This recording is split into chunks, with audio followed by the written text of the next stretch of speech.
नमस्कार दोस्तों, आप सभी का मेरा YouTube चैनल में स्वागत है।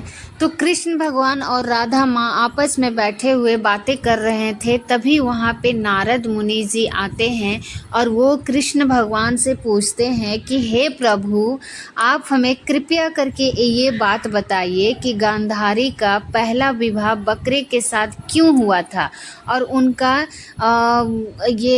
हस्तिनापुर के महाराज धृतराष्ट्र से विवाह होने के पूर्व उन्हें बकरे के साथ विवाह क्यों कराया गया, क्या कारण है। बहुत कम लोगों को पता है कि गांधारी का 2 विवाह हुआ था। ऐसा क्यों हुआ था, कृपया करके आप हमें बताइए। ये सुन के कृष्ण भगवान थोड़ा सा मुस्कुराते हैं, फिर बोलते हैं कि ठीक है, मैं आपको बताता हूँ कि गांधारी का 2 विवाह क्यों हुआ था और उनका विवाह धृतराष्ट्र के साथ नहीं बल्कि बकरे के साथ क्यों हुआ था। एक समय की बात है, गांधारी का विवाह हस्तिनापुर के महाराज पृथ्वीराज से हुआ था और गांधारी कौरवों की माता थी।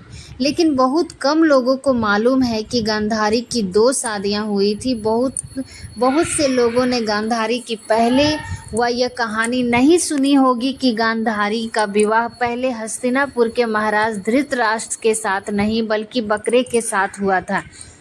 धीरे धीरे नामक राजा की बेटी थी।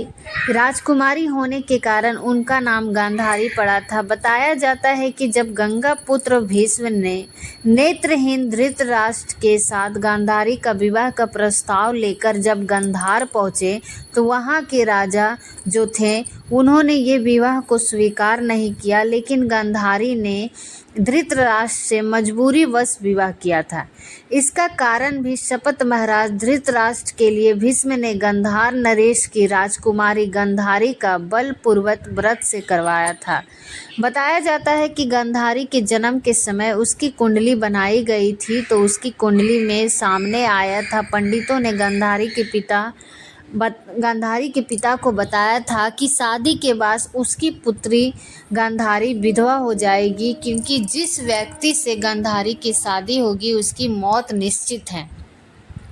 गांधारी का सुहाग बचा रहे, इस समस्या का हल निकालने के लिए उसके पिता ने पंडितों की सलाह पर गांधारी का विवाह एक बकरे से करवाया और फिर बाद में बकरे की बलि दे दी। ऐसा करने के बाद गांधारी की कुंडली से विधवा होने का दोष हट गया। बाद में गांधारी का विवाह हस्तिनापुर के धृतराष्ट्र से करवाया गया। ये बात गांधारी के विवाह के समय छुपाई गई थी कि जब ये जो धृतराष्ट्र हैं वो नेत्रहीन हैं और उनके 100 पुत्रों की कारावास में डाल दिए। कभी यातनाएं थी। विवाह से पूर्व निर्धारित गांधारी को नहीं पता था कि धृतराष्ट्र दृष्टिहीन है, लेकिन उनके माता पिता की लाज रखने के लिए उसने शादी कर ली। नामधारी की भगवान शिव ने विशिष्ट स्थिति या शिव के परम भक्त थी। एक पतिव्रता के रूप में गांधारी आदर्श नारी सिद्ध हुई।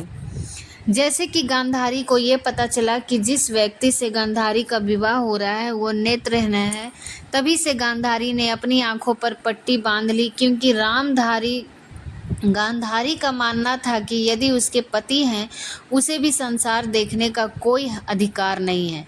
महाभारत के अंत में गांधारी अपनी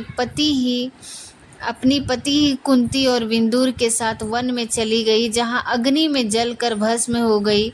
दोस्तों, अगर ये वीडियो आपको पसंद आया हो तो वीडियो को लाइक करें और अपने फ्रेंड के साथ शेयर करें, और ऐसे ही और इंटरेस्टिंग वीडियो मैं आपके समक्ष लाती रहूँगी। तो प्लीज़ मेरे चैनल को सब्सक्राइब